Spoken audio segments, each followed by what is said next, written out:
What's going on, guys? We're back today. It's Moss the Chappie. We're looking at a Madden 25 ranked match, which I got the Green Bay Packers. My opponent has the Denver Broncos, taking on the best offense in the NFL with one of the better offenses in the NFL. And both offenses are pretty solid on Madden. And this turns out to be a very, very tough, tight match coming down to the wire, last second play. I'm telling you, you're going to want to stick around because it's going to be a classic. And definitely a very, very offensive match. I don't think either of us stopped each other over the course of this game. Which brings me to my point of this video, and hopefully this is something that can help you guys out. You guys are killing yourselves. Some of you. Not all of you, but some of you. Some of you, if you're doing any of these one things, you're really, really stunting your growth as a Madden player. You're really chopping your legs off here and trying to run a race. You're making things harder for yourselves than it needs to really be. And for that, those are the people that are really just forcing things. If you're forcing yourself to keep running the same plays with the same adjustments, with the same coverage, with the same hot routes, with the same everything, you know, you gotta mix it up. You definitely gotta mix it up. If you're not running a new formation, maybe try a new play. If you're not running a new play, maybe try some new hot routes. Change something up. If you're blitzing, you know, try some different coverages. If you're playing max coverage, try maybe manning a guy instead of zoning. Maybe try a spy or two. Maybe try run one man rushing 2, 3, whatever. Mix it up. The next thing I want to say is that labbing.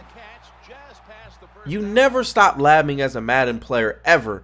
It's one of those things where it's like education. When you educate yourself, there's an infinite amount of knowledge you can gain in life. And for Madden, that's pretty much still true. I mean, yeah, once you learn most of the general knowledge, you're going to be pretty solid, but there's always little things that you can learn. Like, did you know that jumping on a QB sneak makes it that much tougher to stop and nearly impossible to stop? There is ways to stop it, but that added hurdle to a QB sneak just makes everything so much more difficult to stop defensively. So it leads usually to your chances of picking up that first down increase dramatically. And your chances of fumbling increases dramatically. So if you do it at the goal line, you're pretty good.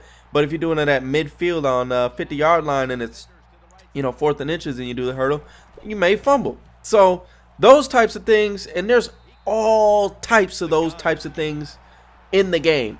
Everywhere, every aspect of the game, disguising your coverage, different zones, how are they going to play? If you're moving them in a certain spot, you know, there's just infinite combinations of possibilities in the game, so there's infinite amount of things that you can learn. And oh my goodness, look at how glitchy the dumb. This is one of those plays where you just want to break your control. Look at this. 1, 2, 3, 4, 5, 6. Well, just skip it. My whole defense. Nobody can tackle this sorry old running back for the Broncos. And, you know, that just shows you how bad the truck stick is this year, which is why I tell you guys to use it. I don't tell you stuff just for the sake of saying it. I really tell you to use stuff because it works. I only use 2 moves. That's the truck stick and that is the juke. And once in a while I'll hurdle to avoid those diving defenders. But as I said, those are the only 2 moves you really need because they work so effectively. Sort of like a spin dunk in 2K. Now, I wouldn't spam a spin dunk or nothing like that, but I'm just saying, when you got that, you really don't need to go to too much else because of how effective it is in the game. So that is just a thought on that there. Now, the next thing I want to say that a lot of people are hindering themselves is some of you guys actually have decent blitzes, but the coverage behind it sucks. You're not adjusting your coverage at all. You're not changing anything about the play. You're setting up your blitz and you're saying, okay, I'm good to go. That is not how you play defense. That is not how you're going to be successful playing defense. For example, if you're running a nickel strong sugar 3 seam, it's a very popular blitz now. You know, very good blitz, and it's definitely got some real good capabilities if you know how to run it right and make the adjustments. But if you're just running that and you're just setting up the blitz aspect of it, maybe you're adding a contain, but you're not changing any of the zones or anything like that, somebody's going to just throw to the flats all game long. You're going to get to the point where you're about to hit the QB, and then boom, they just make a quick pass to the flats, picking up 5, 10, 15, 20 yards every rip, and you're just like, this blitz sucks, I can't run this scheme anymore, I'm done. Huge mistake. A lot of the times, if you have a good blitz that gets there fast, you just need to adjust the coverage behind it. Likewise, if you're playing a coverage play and there's one thing that just keeps opening up, maybe you need to user it.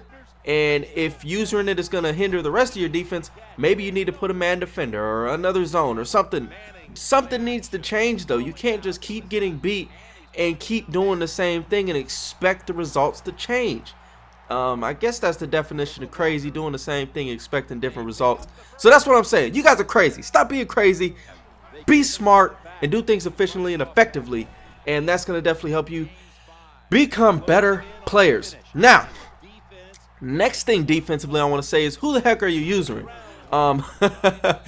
Gambino pointed out that he joined the league and they all were using the defensive line and trying to rush the QB. Don't do that. He had a whole spiel on that. You guys can check that out. But as he was saying, and the point is really, using a different defender may be the solution in some of your coverages.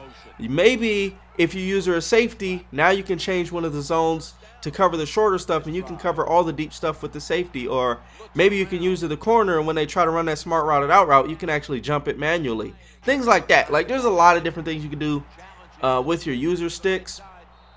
But just make sure you're mixing it up. Right here we get the last second touchdown, which is going to lead to the W for us. But again, guys, try these things out. Try mixing it up, changing it up. Because if you're not mixing it up, you're really not going to see much growth. And you may get a little bit better, but you could get a lot better if you mixed it up. So till the next time, take care, guys. Go ahead and drop that like if you enjoyed. Till the next time, we gone.